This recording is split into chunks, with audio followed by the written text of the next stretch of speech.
South Africa is home to hundreds of thousands of immigrants. Many of them now live in the high-rise suburbs of our biggest cities. Speak to them about the police, and this is what many would say to you. Police brutality here is what we are suffering most. When they catch you, maybe you don't do anything. They will just put you in jail, and you will stay there for months. If I show you my passport, you can't believe. It was squeezed by the cops just because they want money. Sometimes, so you give them your passport, your ID, your refugee paper, they tear it off, they tear it apart.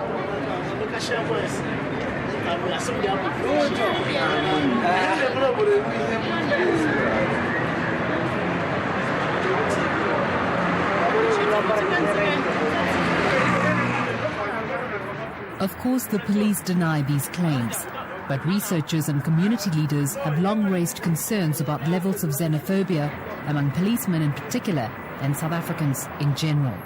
They are told by the police to go home, to go back to their country. They can't make money here. They can't live, better life here. It's a general concern in the country, I think. The levels of xenophobia tend to rise day by day, but it all comes out of ignorance. And you can see that there is xenophobia in the police department. You can see that. In our expose of the Boysons police last week, we showed you how the station's so-called raiding squad extorts money from foreigners. We showed you how foreigners pay the police to secure their release. Most of the people we talked to also complained of physical and verbal abuse by the same policemen.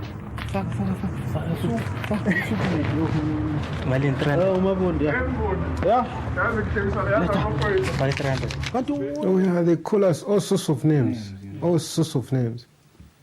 Like what? Like the same Kwere-Kwere.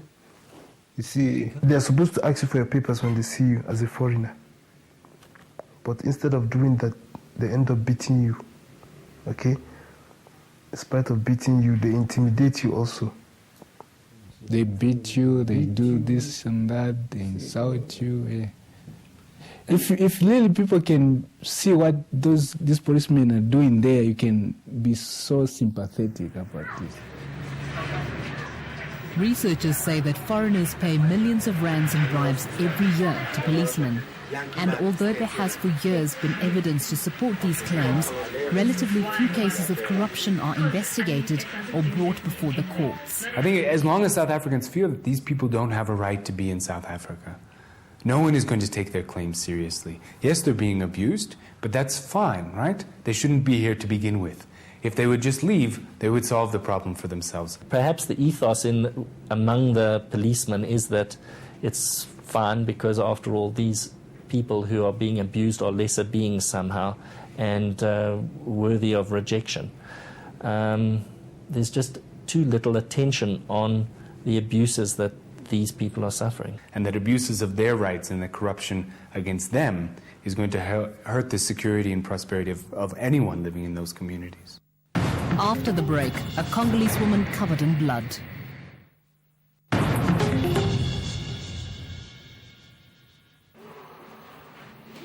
Meet Jolly Tambwe and Jerry Aniachi. She's Congolese and he's Nigerian. They both came to South Africa several years ago where they met.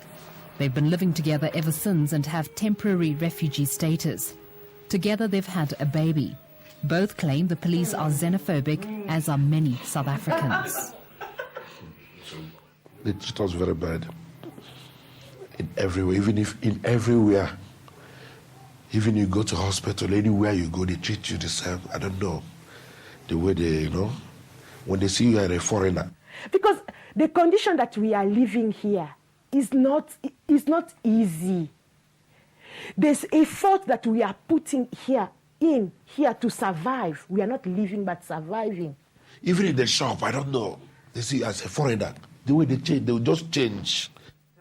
When we first met Jolly, she was covered in blood. She said she had just been beaten up by Boyson's policemen. I'm just so sick and tired of this xenophobia and something, of them treating us as animals because we are refugees.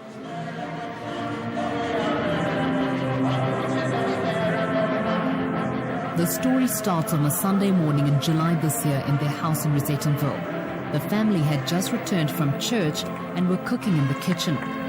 2 Nigerian immigrants had come for lunch. What Jerry and Jolly didn't know was that the Boyson's raiding squad was arresting immigrants in Rosettenville that day. The police truck came down the road and saw the 2 Nigerian guests entering their house. The police ordered them to stop. The 2 took fright and ran inside. The police followed them. The police knock on the door. My husband go open. Hello, sir, hi. Can I help you? Yes, there's 2 gentlemen who enter here. We want them. No, my husband said, okay. 1, they start pushing my husband inside.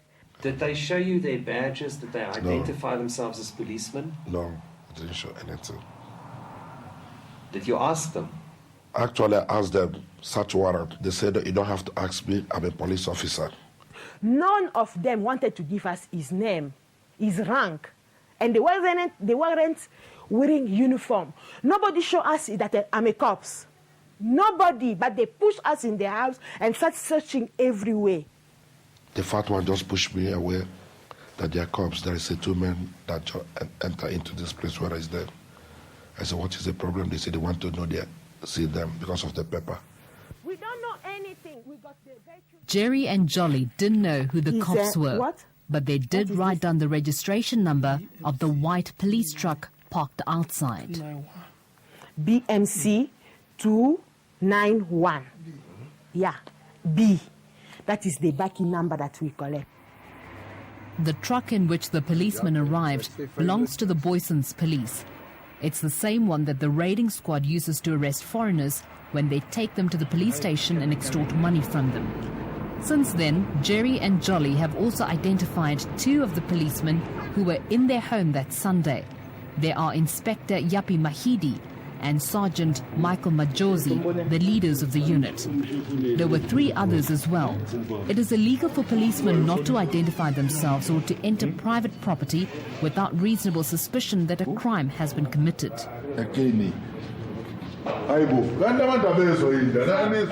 Everybody's paper. All of us, we bring our paper to them. Now they check. Oh, my husband is using a refugee paper. He brings his refugee paper. This one is using his own paper and 1 year visa. He bring it. When my wife give him that passport, he look at it, he see that paper is okay. He now throw away the paper. Frank Williams was one of the guests who witnessed the incident. So my brother bring out his own paper, I bring out my paper, give to them. They look at it. The paper is okay. They say, fucking Nigeria. Throw the paper away.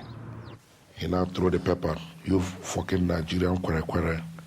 Now my wife asks, why call it us Kwere-Kwere? Why? He throw it in my face. Now I say, I'll say. But I give it to you with my hand. Why are we throwing it? He said, I'm a Kwere-Kwere. Fucking Nigerian. What is it? He now turn back and use a whisper and hit my wife. He didn't finish his this thing. You must fuck. Blood was started coming out. When he hit me, I was under shock. I didn't feel anything. As Jolly, they hit her with spanner on her head, Jolly. So she bled everywhere. The dress turned to the blood. They hit her here. They hit her here. Blood was just going down and down. Actually, I feel bad. It's my wife. I feel bad. I feel very, very bad. My neighbor go, hey! Small time I feel hot. Blood is coming. My husband saw it. My husband get mad. Several people in the neighborhood also saw the police at Jerry and Jolly's house. When I was busy outside, and I saw the police go to the van, pull out a wheel spinner. And then he went back inside. You can see it, obviously, a wheel spinner with a sharp point at the back. No, I was the one who asked him, why did you do this to me? Did I really deserve it, a Sunday in my house? He told me, I'm a corpse. Now the fat one that came, tell me that you are a foreigner here in South Africa. If we try to open a case, we're going to come back to you. They're telling us that just let it go. One day, you may find yourself in the wrong side of the law and you will compensate. But we don't see. We don't sell drugs. We don't do any illegal things. They say, shut up. Fuck, mind your own business. I said, but I want to go open a case. But I need this man. I need his name. I need his rank. Nobody didn't give me his name, his rank. All of his friends was just trying to, all the police there was just trying to protect him. I take my phone, start calling other cops. 10-3-1. My husband said, you are not going anywhere until the cops came. I call also cops because you are supposed to protect us, but you become a danger to us. So I'm calling the one who will come to protect us. Those two. The squad left and went back to the police station. The cops that Jerry had summoned on 10-1-1 never came. Now our cops never pitch. The 10-1-1 that we did never pitch. No cops came. Then after about 1 hour, 2 hours, another cop came. An hour after the raiding squad had left, another Boyson's police van arrived with 2 other policemen. I just saw them standing outside here. I saw the lady bleeding, and I heard the one guy that was arrested for nothing. He asked the policeman, why you stabbed my wife? But they refused to answer him. And the way they were performing, telling them to keep quiet, but in a rude manner. Fuck you, man. Is that what the police said?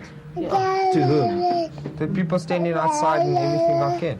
And I still say to my brother, that's not the kind of language you use in public. When they see me with this blood, where's your fucking husband? I will fucking shoot you. I don't have time. In your hands in the war. My husband go. He arrest my husband. I say, sir, can I know why you are arresting me? Say, I don't have anything to tell you. How can you arrest me while you see my wife? Look at my wife bleeding by cops. He put out gun, point at me, enter car, otherwise I will shoot you. That the cops that came there, take his gun out. My friend, if you don't cooperate, I'm not like them, I'm not wasting time, I will shoot you. My Kwere-Kwere, again. I get mad, I say, you know what, enough is enough. I'm tired. You don't shout at my husband. You don't intimidate him. You want to kill somebody, it's me. He just bring out a pistol that is want to shoot. He want to shoot him, that he should enter the back of the buggy immediately. So the jury said, no, I don't have a problem with you. Say, I don't have a problem with you. My wife was bleeding. I asked him, why do you hit her like that? He said, no, you must enter this motor by force. Although they arrested me, they took me there, said that they call it interfering. And they didn't tell me why they arrest him and why they bring him. Yeah. He bring out a pistol. Yeah, he bring out a pistol. I saw him with my eyes. Jerry was arrested and taken to the Boyson's police station. He was detained with other immigrants in room 6A. He was formally charged with interfering with the police investigation and granted 500 Rand bail. The charges were dropped the next morning. Clearly, it was just a way of intimidating the couple. We took Jolly to hospital where she was treated for the blow to her head. She received 10 stitches. I think he hit me because, first of all, of this xenophobia, something is in them. That is one. They can't help it. Second, it's because of it's Sunday. It's business. It's business. Because 4 foreigners in a house, no, if we were illegal, is a lot of money. It's not the first time these kind of things are happening in South Africa here. Police are intimidating us, foreigners, because of, that's why I feel they're just intimidating. Yesterday morning, Jolly and Jerry laid charges against the policeman. They could be charged with assault with intent to do grievous bodily harm, unlawful arrest, malicious damage to property, intimidation and the illegal pointing of a firearm. But for Jerry and Jolly, it might be an uphill battle to prove their charges, says Wits law professor Peter Geordie. And ultimately it's likely to be referred back to the same unit or the same police station where the incident took place. So it'll be a policeman investigating one of his colleagues. It's unlikely to be successful. I want the law to take its course in this fullness. They will certainly fear intimidation, and I have examples where policemen or state officials have intimidated witnesses in cases. We're going to meet at the court, but I want the law to do its course. There's very little incentive for a foreigner to draw attention to themselves by laying a charge and then seeing it through.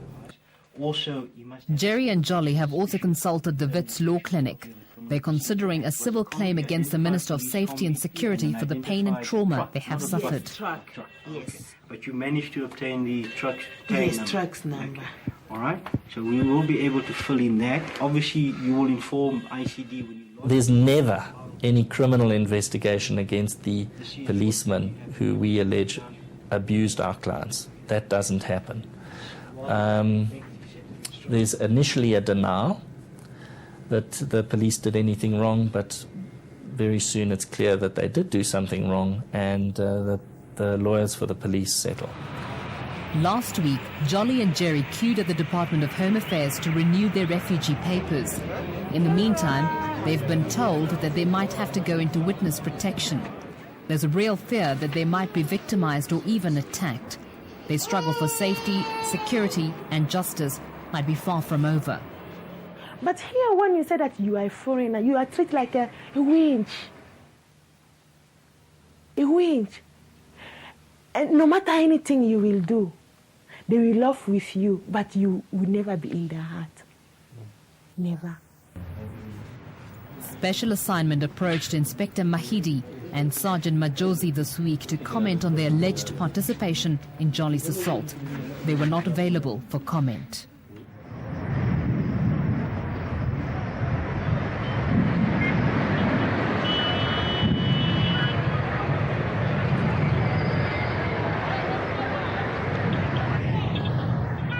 When we return, an update on last week's program.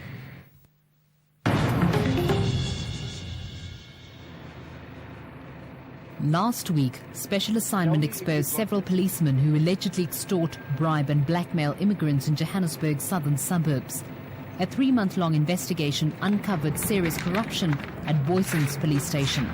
A so-called raiding squad arrests foreigners, but instead of deporting them, police free them for cash.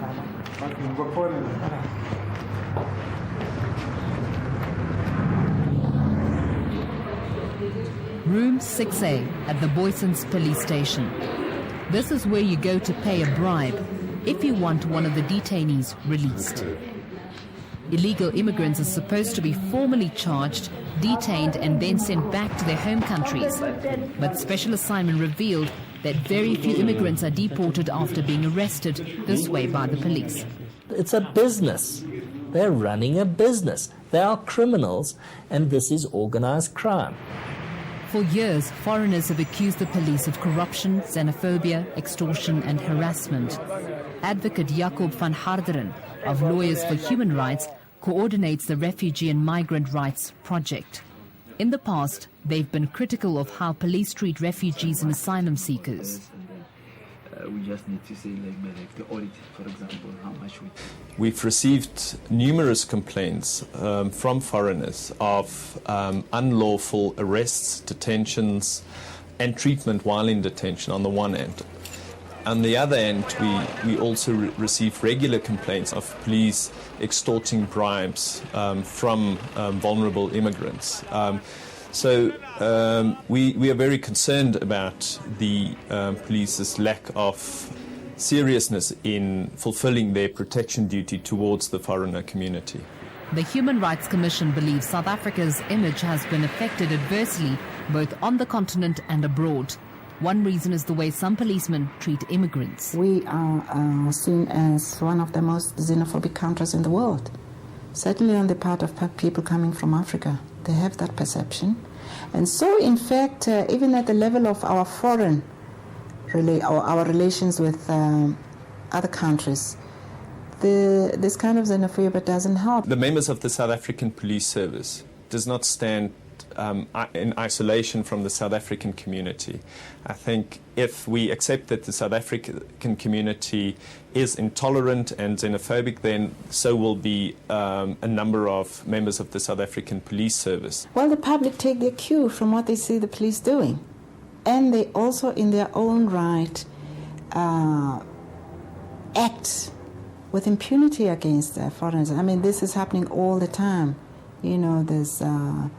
our communities are highly xenophobic, highly intolerant of foreigners, especially, foreigners of African origin. The question has to be asked, what fuels this negative perception within public? What causes people's negativity, the South Africans' negativity towards foreigners? And one answer must be that people live under the perception that foreigners are responsible for crime. And if the police continue using immigration policing as a way to report their successful crime prevention strategies, then one can understand where this misconception is born. Last week's expose showed how some foreigners are arrested, then simply released after paying a bribe. Then there are those who defiantly admit to committing crimes without fear of arrest. This self-confessed Nigerian drug dealer openly talked about his relationship with the Boyson's police and how he bribed them. Then we send her to the police station to bail him out. Yeah, they ask you how much you've got. Then they end up telling you how much they want. That's how it happens. Top police officials viewed the program a day before it was broadcast last Tuesday. 2 days later, Justin simply moved his drug operation to Pretoria. He still hasn't been arrested. And, an investigation should have been instituted immediately. We don't know that, from what I see in the papers yesterday, the police commissioner is claiming that the footage is not enough to bring criminal charges against anybody. I mean, I don't think we should be there at this point. We should have gone beyond that to doing something more decisive. As in the case of this Nigerian who's disappeared, he should have been apprehended and arrested and detained, pending investigation. By last Friday, 6 Boyson's police officials were finally suspended without pay. Gauteng's MEC for Safety and Security, Feroz Kachalia, called a press conference. He said that in areas where there are many foreigners, police stations will be intensely monitored. All 6 of them will face a disciplinary process and a criminal prosecution.